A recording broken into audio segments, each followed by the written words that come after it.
Прабългарите са едни от най-загадъчните и спорни народи в историята на Европа. Те са основали няколко средновековни държави, които са оставили трайни следи в културата и езика на българите.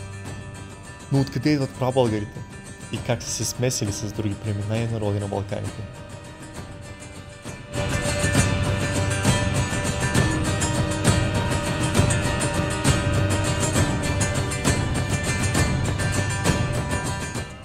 Според различни източници и хипотези, прабългарите са група номадски племена, които са мигрирали от Централна Азия през Великата степ към Европа.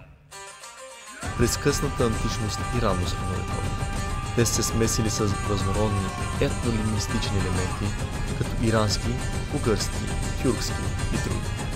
По своята езикова принадлежност повечето лингвисти ги причисляват към тюркско-английските народи, а по-точно към угурските езици. Някои от прабългарските племена са основали средновековни държави, като Стара Велика България, Волжка България и Първобългарска държава. Вследствие на разселването си, те са се претопили от други племена и народи, като езикът и културата им изчезва напълно. Днес често това наименование се замества с термина прабългари, древни българи или просто българи.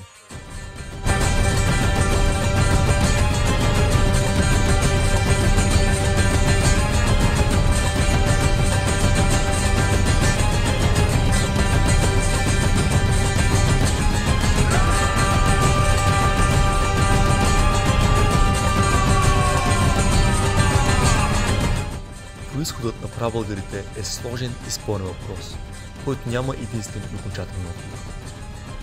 Това, което е сигурно, е, че те са оставили неизтриваеми следи в историята, културата и езика на българите. Те са наследници на древни цивилизации и предшественици на съвременни народи. Те са прабългарите, загадката, която продължава да ни вълнува и да ни предизвиква.